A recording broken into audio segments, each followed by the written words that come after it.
Selamat pagi, salam sadar untuk saudara-saudaraku senasib dan salam sehat untuk saudara-saudaraku yang tidak senasib. Kali ini saya ingin ngomong tentang masalah albinisme dari sisi pandang seorang albino.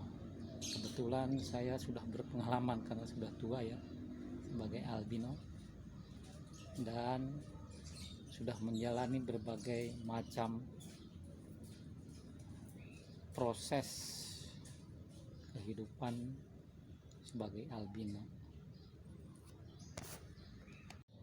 Saya sengaja bikin vlog ini di kebun dengan baju apa adanya, karena memang beginilah tampilan saya sehari-hari.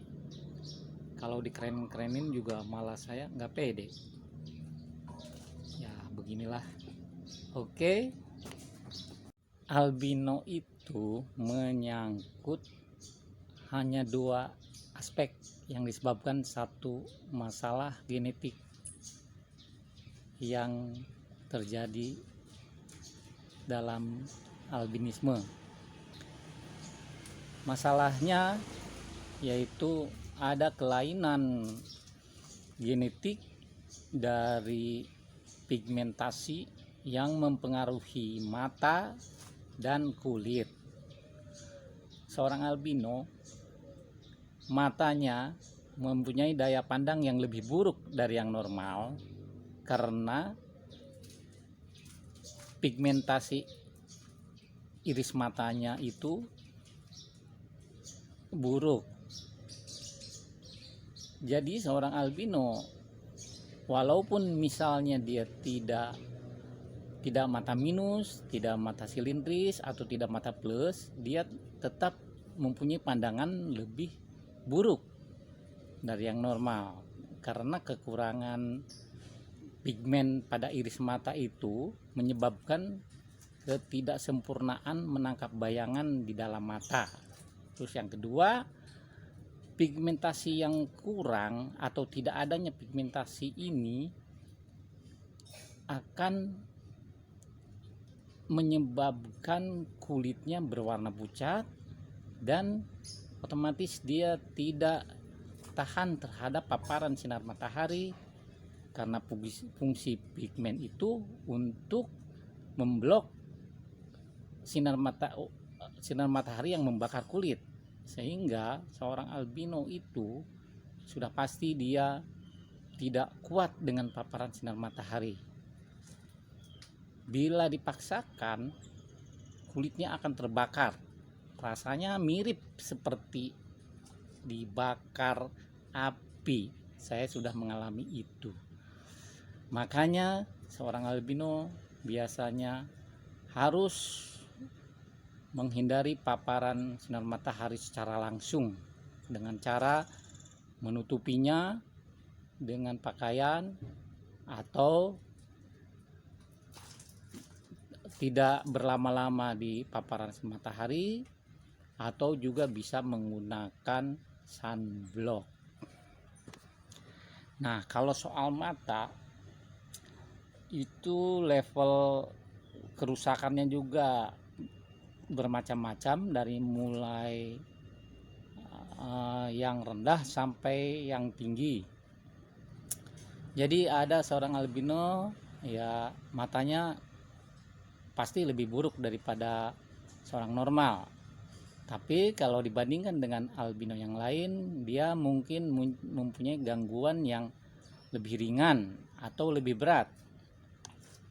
Ada yang bisa membawa mobil dalam kegelapan malam, tapi ada juga yang tidak bisa membawa kendaraan karena keterbatasan pandangan itu. Nah, disitulah ada perbedaan antara tingkatan rusak atau daya pandangnya mata albino. Kalau kulit ada berbagai jenis albino yang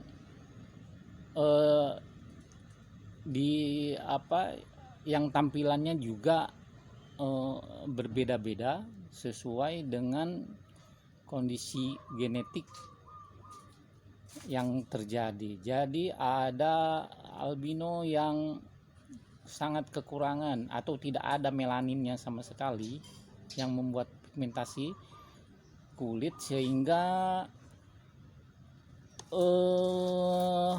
dia tidak tahan dengan sinar matahari. Bila dipaksakan seperti saya akan langsung terbakar.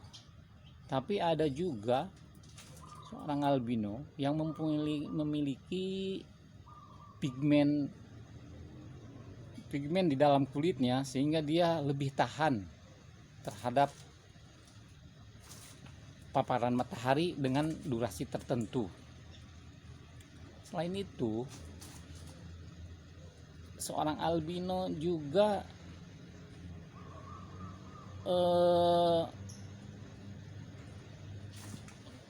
kebanyakan dia lupa gara-gara silau, saudara-saudara. Jadi memang seperti pagi begini aja, seperti saya silau terhadap matahari karena matanya tidak mempunyai pigmen sehingga sinar matahari itu akan langsung, sehingga kalau di dalam ruang pasti tidak kuat untuk membuka mata nih, seperti begini. Dipaksa pun tidak bisa. Jadi harus menggunakan kacamata hitam dan menggunakan topi.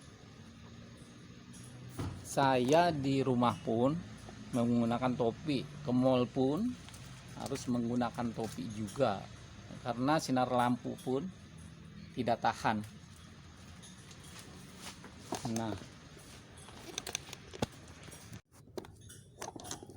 Nah, albino itu karena kondisi genetik itu tidak bisa diobati. Sampai sekarang kelainan genetik tidak bisa diobati. Jadi kondisi albino itu harus disiasati, yang menyangkut dua hal tadi, menyangkut kulit dan mata, dan itu semua bisa disiasati. Menyangkut hal-hal lain, misalnya menyangkut mental, intelektual, dan spiritual, itu tidak secara langsung dipengaruhi oleh genetik albino, tapi bisa berpengaruh secara tidak langsung. Misalnya masalah mental, kondisi albino bisa membuat mental seseorang juga tidak pede karena mungkin dia merasa berbeda atau dia merasa tidak mampu, yang seperti begitulah. Nah, kalau masalah intelektual dengan albino memang tidak ada hubungan sama sekali. Jadi orang albino ada yang istilahnya dibilang biasa saja, ada juga yang pintar. Jadi seperti kondisi umum. Nah, kalau masalah spiritual itu juga menyangkut pribadi masing-masing. Tapi saya selalu mengatakan kalau orang albino itu datang untuk memberikan peringatan untuk orang-orang normal. Jadi diberi tugas secara tidak langsung oleh Tuhan untuk menegur orang-orang normal yang tidak pernah bersyukur dengan kondisinya. Ya, cuma itu aja sih kalau masalah dari spiritual. Hal yang paling menghambat seorang albino biasanya adalah masalah mental. Kenapa masalah mental? Karena anggapan albino itu sebagai hambatan yang besar, yang menurut saya sebenarnya kelainan dan kekurangan albino itu bukan suatu hambatan yang besar untuk hidup normal. Kenapa? Karena semua kekurangannya masih bisa disiasati. Kondisi kulit yang tidak tahan matahari masih bisa disiasati dengan ditutup dan berpakai sunblock atau beraktivitas di dalam ruang. Mata yang buruk masih bisa disiasati bila yang matanya minus pakai kacamata minus, yang plus pakai plus, yang silindris pakai silindris sesuai dengan ukurannya. Tapi bagi yang memang tidak plus dan minus dengan kondisi mata yang buruk, masih bisa hidup normal dengan melihat dengan kemampuan sesuai dengan kemampuannya. Bila dia tidak sanggup untuk melihat jauh, ya dia jangan sampai membawa kendaraan. Tapi yang sanggup melihat jauh masih bisa membawa kendaraan, ya bisa dilakukan. Nah, disitulah siasat untuk mengatasi kekurangan itu. Jadi hal-hal yang lain sebenarnya, masalah mental yang lain itu masalah minder, masalah tidak pede, itu sebenarnya individual. Mungkin karena ketidaktahuannya tentang kondisi albino, atau mungkin juga masalah didikan lingkungan yang tidak sesuai, tidak mendukung. Banyak lah masalah mental ini, karena memang masalah mental yang paling berat yang bisa menghambat